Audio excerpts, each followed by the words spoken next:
चिराग पासवान एक कहते हैं कि हम बिहार के बच्चों के लिए बहुत कुछ करने जा रहे हैं बिहार में, और आप बाहर कमाने गए हैं वो आ जाइए वापस। ये कैसी मूर्खतापूर्ण बातें हैं। अभी बिहार में जो वैकेंसियां हमारे सामने हैं उसमें तो आप हमारे बिहार के बच्चों के लिए सामने खड़ा ही नहीं हो रहे हैं, और जो बेचारे 2 रुपया कमा रहे हैं मजदूरी करके सही, आप उनको भी कौन ऐसा व्यवस्था, कौन अलादीन का चिराग आप खींच दीजिएगा कि तुरंत व्यवस्था बना दीजिएगा। सभी को रोजगार दिया नहीं जा सकता है, तो जितना सरकारी नौकरी के माध्यम से आप रोजगार दे सकते हैं दीजिए, इसके बाद आप व्यवस्था कीजिए।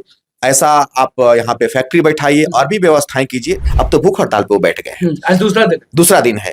तो अभी चिराग पासवान जी कहाँ है? हाँ। ठीक है ना। तो मेरा कहने का मतलब है ऐसा नहीं कि उनसे मेरा कोई द्वेष है। लोग बोलेंगे कि चिराग जी को टारगेट कर रहे हैं। नहीं, हम टारगेट नहीं कर रहे हैं, हम टारगेट नहीं कर रहे हैं, और विपक्ष में भूमिका निभा रहे हैं। अगर उन्होंने ट्वीट किया 100% का तो बहुत बढ़िया बात है, हम स्वागत करते हैं उनका।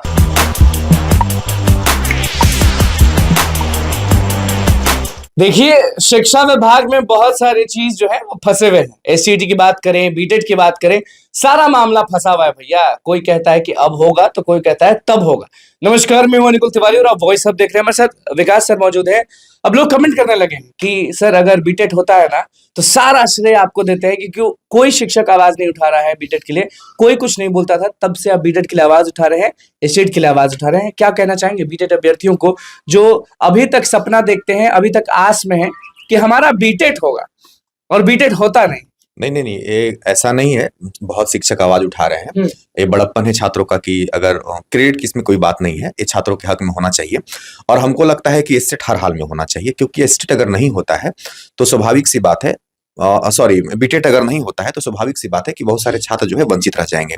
और एसटेट के एग्जाम की बात अगर हम करें तो नोटिफिकेशन क्लियर नहीं हुआ है, लेकिन छात्र को अब प्रमाणिक तौर पर अपने प्रिपरेशन में, अपने रिवीजन में पूरा फोकस कर देना चाहिए। चूंकि स्वाभाविक सी बात है कि 4.0 आएगा, इसमें कहीं दो राय नहीं है। 1 महीना 2 महीना आगे पीछे टाइम जा सकता है, लेकिन आपको अपना संपूर्ण जो एफर्ट है ना वो रिवीजन में लगाना चाहिए। और जहां तक बीटेट की बात है तो हमको पता नहीं, पूरा उम्मीद है और ये होना भी चाहिए। आयोग को, सरकार को नजरअंदाज नहीं करना चाहिए इन छात्रों का। चूंकि आप एस्टेट लेते हैं तो स्वाभाविक सी बात है पेपर 1 पेपर 2 की एग्जाम की तैयारी के लिए लेंगे आप। एक पात्रता परीक्षा मात्र होता है जिसमें आप 9th 10th 11th 12th के लिए उसमें जो भी छात्र होंगे वो बैठेंगे। लेकिन स्वाभाविक सी बात है कि 1 to 5 6 to 8 के बच्चे कहाँ जाएंगे, तो उसके लिए बीटेट होना जरूरी है। और खास करके अगर आप कंप्यूटर की वैकेंसी की बात करते हैं तो बीटेट हर हाल में होना ही चाहिए।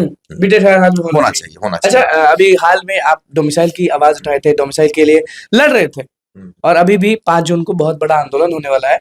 तो राष्ट्रीय जनता दल जो आरजेडी पार्टी है तेजस्वी यादव की, उन्होंने साफ ट्वीट किया था कि हम बिहार में 100% डोमिसाइल नीति चाहते हैं। 100%, कोई 80-90 नहीं, 100%। हम ट्वीट देखे नहीं है, आपके मुंह से सुन रहे हैं। अगर आप ऐसा बोल रहे हैं तो ये तो है ना, उनका वो विपक्ष में है तो अपनी भूमिका उनको निभाना चाहिए, और विपक्ष में भूमिका निभा रहे हैं। अगर उन्होंने ट्वीट किया 100% का तो बहुत बढ़िया बात है, हम स्वागत करते हैं उनका। तो एक बात हमको बताइए, आप आरजेडी, आप देखिए टीचर से आप पूछने के लिए आए हैं, आरजेडी की बात आप कर रहे हैं। हमने कुछ दिन पहले आपका एक वीडियो देखा जिसमें हमने देखा कि चिराग पासवान बहुत देर तक आपका हाथ नहीं छोड़ रहे हैं। आपको ये वहां पे पूछना चाहिए था उनसे, चिराग पासवान जी से, कि आपका एक स्लोगन है कि बिहार फर्स्ट बिहारी फर्स्ट, और आप सरकार में हैं, तो आपने उनसे क्यों नहीं पूछा? बिल्कुल, आप शायद उसके बाद का वीडियो नहीं देखे थे जब हमने सवाल किया था बिहार फर्स्ट बिहारी फर्स्ट चिराग जी आपका कहना है, तो उन्होंने बोला था कि बिल्कुल ये होगा। और वो ये भी चाहते हैं, वो बयान में भी है वॉइस अप के चैनल पे, वो ये भी चाहते हैं कि जो लोग यहाँ से गए हैं बाहर नौकरी करने के लिए तो वो लोग वापस बिहार में आ जाए, और बिहार का ऐसा हम स्थिति बना देंगे कि जो बाहर गए, जैसे दिल्ली गए हैं, कलकत्ता गए हैं, बाहर गए हैं, मुंबई गए हैं, और वो लोग ऐसा स्थिति देख लेंगे बिहार का कि वो सारे लोग बिहार पे वापस आ जाएंगे। देखिए अनुकूल जी, ऐसा है कि भटकाने वाली बात है।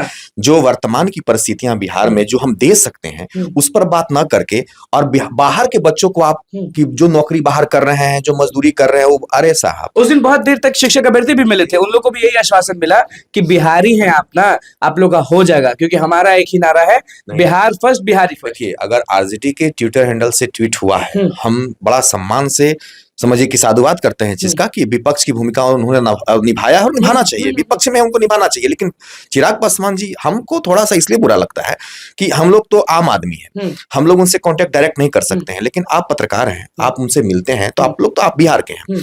हम ये नहीं कहते हैं कि बाहर के छात्रों को आप एंट्री मत दीजिए, लेकिन आप जब उनसे मिलते हैं, जब वो आप बहुत देर तक देखें, आप बुरा नहीं मानेगा इस चीज को कि बहुत देर तक हमने देखा कि वो आपका हाथ पकड़े हुए थे। एक वीडियो में हमें रिक्वेस्ट ही करे थे कि शिक्षक अभ्यर्थी जो आपसे मिलने आए हैं उन लोग का कल्याण करिए, उन लोगों का भला करिए। लेकिन आप कह रहे हैं कि अगला दिन उन्होंने बयान दिया कि हो उसी जाएगा। समय दो औपचारिक बात- बयान देखिए, औपचारिक बयान उनको मूल रूप से देना चाहिए और स्पष्ट रूप से देना चाहिए, क्योंकि वो सरकार में है। और बिहार की युवा जो है उनको कहीं ना कहीं, हम सब तो नहीं कहते हैं, लेकिन कुछ ऐसे युवाओं का एक समूह है जो उनको आइडियल भी मानता है, बड़े स्मार्ट है, खूबसूरत देखने में लगते पूरा हैं, भारत चाहता है कि बोलते चिराग बहुत बढ़िया है, लेकिन वो किस काम का है? हाँ। आप सिर्फ बिहार फर्स्ट, बिहार और बिहारी फर्स्ट की बात करते हैं, स्लोगन दे देते हैं, उससे नहीं पूरा किया जा सकता है। क्या करना चाहिए? चिराग पासवान का एक तरफ से आप तारीफ भी कर रहे हैं, एक तरह से आप हमको भी लपेट ले रहे हैं, और आप सिर्फ चिराग पासवान को बेकार भी बोल दे रहे हैं। देखिए, बेकार हम इस मुद्दा के लिए बोल रहे हैं हाँ। कि वो सरकार में है और हम लोग उनको बड़ा मतलब अलग तरीके से देखते हैं। चिराग पासवान की आप बात निकालें, अच्छा लगा हमको।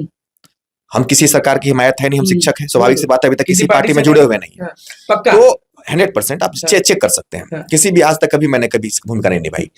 तो जहां तक अगर हम बात करते हैं कि आरजेडी के ट्विटर हैंडल से ट्वीट हुआ है, तो उन्होंने तो अपना धर्म निभाया, विपक्ष में होने का धर्म निभाना ही चाहिए। पुराना समय भी तो आपको याद होगा विकास सर, जब शिक्षकों की भर्ती हो रही थी। देखिए, बात पुराना की बात कीजिएगा तो बहुत सारी चीजें निकल के आएगी, हमें तत्काल की बात करनी है। अगर चिराग पासवान एक कहते हैं कि हम बिहार के बच्चों के लिए बहुत कुछ करने जा रहे हैं बिहार में, और आप बाहर की जो बाहर कमाने गए हैं वो आ जाइए वापस, कि कैसी मूर्खतापूर्ण बातें हैं। अभी बिहार में जो वैकेंसियां हमारे सामने हैं, उसमें तो आप हमारे बिहार के बच्चों के लिए सामने खड़ा ही नहीं हो रहे हैं, और जो बेचारे 2 रुपया कमा रहे हैं मजदूरी करके, सही, आप उनको भी कौन ऐसा व्यवस्था, कौन अलादीन का चिराग आप खींच दीजिएगा कि तुरंत व्यवस्था बना दीजिएगा? जो व्यवस्था परिपूर्ण तरीके से हमारे सामने दिख रहा है, उसमें औपचारिक व्यवस्था आप करिए नहीं पा रहे हैं। हम ये नहीं कहते हैं कि आप 100%, लेकिन मिलते हैं अभ्यर्थी से, हमेशा जब भी अभ्यर्थी जाते हैं मिलते हैं, बोलते हैं कि आपका होगा। आप देखिए, होगा, वो सरकार में है, केंद्र सरकार के साथ उनका जुड़ाव है, तो स्वाभाविक सी बात है कि क्या उनको दृष्टि समझ में नहीं आ रहा, उनको दृष्टि बिहार पर नजर नहीं आ रहा है कि हाँ, बिहार के बच्चे अभी पूरक रिजल्ट वाले अब तो भूख हड़ताल पे वो बैठ गए हैं। आज दूसरा दिन है, तो अभी चिराग पासवान जी कहाँ है? ठीक है ना? तो मेरा कहने का मतलब है, ऐसा नहीं कि उनसे मेरा कोई द्वेष है। बोलेंगे कि चिराग जी को टारगेट कर रहे हैं। नहीं, हम टारगेट नहीं कर रहे हैं, हम टारगेट नहीं कर रहे हैं। हम आपको पर भी नाराज इस बात को लेकर के हैं कि आप जब गए, हमने देखा कि बहुत देर तक आप उनका हाथ पकड़े हुए थे।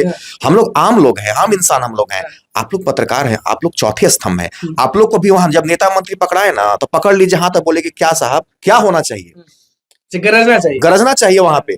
और हम लोग तो आवाज, अगर हम शिक्षक भी, अगर बिहार के शिक्षक भी अगर बिहार के बच्चों का आवाज नहीं बनेंगे तो कौन बनेगा? तो आप अच्छे से जानते हैं कि अनुकूल कितना आवाज उठाता है, इसीलिए तो हम आप पे थोड़ा सा नाराज हैं कि जब आप उतना देर तक आपका हाथ पकड़े हुए थे, तो बोलना चाहिए, अरे महाराज आप इस पर काहे नहीं ध्यान देते? हमारे ही चलते शिक्षक अभ्यर्थी मिल भी लिए। नहीं, ये तो पता है कि आप छात्रों के लिए बहुत अच्छा करते हैं, और चिराग पासवान जी से हमारा हाथ जोड़ के विनती है कि अगर आप मेरी बात सुन सकते हैं तो आप एक नजर बिहार के बच्चों पर दीजिए। आप सरकार में हैं, केंद्र में भूमिका निभा रहे हैं, और बिहार का बच्चा आपको आइडियल मानता है और कलेजा के अंदर आपको जगह देकर के रहेगा। इसलिए आप, चुनाव भी आ रहा है, तो चुनावों के लिए सही, बिहार के शिक्षा के बारे में हम बात करने के लिए नहीं कर रहे हैं, बहुत देर हो चुकी है उसमें, और अच्छा परिणाम भी देखने को आ रहा है। TRE 1, 2, 3 के छात्र, हमको देखिए, जितना TRE 1, 2 और 3 के जो एग्जाम हो रहे हैं, ये हमको पूरा विश्वास है कि आने वाले 5 साल में बिहार की शिक्षा का जो स्तर है वो अपने आप डे बाय डे बढ़ेगा। सारे बहाली पर बोल रहे हैं कि डोमिसाइल नीति लागू होना चाहिए, या बस नहीं, सारे बहाली पर होना चाहिए। बिहार की जो बिल्कुल होनी चाहिए, बिल्कुल होनी चाहिए। आप पड़ोसी राज्यों का आप नीति देख लीजिए, तो ऐसा नहीं है कि हम किसी द्वेष से बोल रहे हैं। हमें लगता है कि बिहार को अगर रोजगार देना है, और सरकारी नौकरी के माध्यम से, देखिए सभी को रोजगार दिया नहीं जा सकता है, तो जितना सरकारी नौकरी के माध्यम से आप रोजगार दे सकते हैं दीजिए। इसके बाद आप व्यवस्था कीजिए, ऐसा आप यहाँ पे फैक्ट्री बैठाइए और भी व्यवस्थाएं कीजिए, जो रोजगार बाहर जाके लोग कर रहे हैं वो यहाँ भी करे, तो वो बाद का चीज हो गया। अभी शिक्षक भर्ती की बात है, लाइब्रेरियन वैकेंसी की बात है, तो इसमें हमारे बिहार को बच्चों को बहुलता मिला। लाइब्रेरियन के लिए तो अलग से एक वीडियो बनाना होगा, क्योंकि वो लोग भी बहुत परेशान है सिलेबस को लेकर। और सिलेबस तो हम बहुत ढंग से, और इस पर हम काम भी कर रहे हैं। आपको हम बता दें कि डीपली, चूंकि लाइब्रेरी साइंस 20 साल के बाद वैकेंसी आएगी, तो लाइब्रेरी साइंस के लिए हम बहुत डीपली काम कर रहे हैं। तो बिहार के बच्चों पहुंचना होगा आपके पास, क्योंकि अभ्यर्थी बहुत दिन में आप आइए, 1-2 दिन में उस पर हम चर्चा कर देंगे बारीकी से। लेकिन एक बात आप ध्यान रखिए अनुकुल जी, जब भी नेता मंत्री से मिलने जाते हैं, उनका हाथ पकड़िए और बोलिए, महाराज कैसे काम चलेगा? हाँ ना, तो आप लोग का भी दायित्व है, कोई भी हो एकदम, अरे आप चौथे स्तंभ है, आप लोगों को किस चीज से डरने की जरूरत है? हम लोग आम आदमी है। तब आप अभ्यर्थी गुस्सा हो जाएंगे, आप ये तो मानते हैं ना कि हम आवाज उठाते हैं? नहीं, आप आवाज अलग जगह है, आप आवाज उठाते हैं, और आप ही कुछ लोग ऐसे हैं, 4-5-7 लोगों को हम देखते हैं जो उसमें आप भी हैं, जो बिहार की युवाओं की धड़कन है। अगर आप लोग 5-7 लोग नहीं होंगे, 8 लोग हम देखते हैं, अब सबका नाम तो हम नहीं ले सकते, अच्छा नहीं है, लेकिन सभी लोगों की भूमिका बहुत अहम होती है। तो स्वाभाविक सी बात है कि बड़े-बड़े पदाधिकारियों और छात्रों के बीच के संवाद की कड़ी आप बन के आते हैं। मतलब आप सीधे कह रहे हैं कि तेजस्वी यादव की पार्टी अगर कह रही है 100% डोमिसाइल, तो सारे लोगों को एक होके देखना चाहिए। नहीं, नहीं, देखना चाहिए का मतलब क्या? करना चाहिए। क्या करना चाहिए? 100% डोमिसाइल नीति लागू करना चाहिए। हाँ, करना चाहिए। हाँ, बिल्कुल करना चाहिए। कोई हो, कोई नीतीश कुमार मानेंगे? नीतीश कुमार, अब देखिए वो सरकार है, हाँ। और सरकार में अब कोई भी व्यक्ति जब सरकार में जाता है ना, तो उस पार्टी की एक नीति हो जाती है। तो पार्टी की जब नीति होती है तो सारे लोग उस नीति के अधीन काम करते हैं। तो हम उस पर सवाल नहीं उठा सकते हैं। सरकार से उम्मीद करना और ना करना अलग चीजें हैं, लेकिन विपक्ष की भूमिका अगर आरजेडी निभा रही है तो स्वागत योग्य है, इसमें कहीं तो राय नहीं है। देखिए, विकास सर के पास हम पहुंचे और आज तो अजब हो गया, हम ही को कहने लगे कि आप ऐसा नहीं किए, आप ऐसा नहीं किए। तो चलिए, आप लोग अच्छे से जानते हैं कि आपकी आवाज हमेशा हम बनते हैं। नाराज अगर आप लोग भी अगर होते हैं कभी-कभी, तो कमेंट जरूर कर दीजिएगा, वो चीज ठीक कर लिया जाएगा। लेकिन फिर से विकास सर ने सीधे बोला है कि बिहार फर्स्ट, बिहारी फर्स्ट बोलने से काम नहीं चलेगा, करना पड़ेगा। तो बस हमारे चैनल को सब्सक्राइब करें, लाइक करें। कैमरा के साथ धन्यवाद।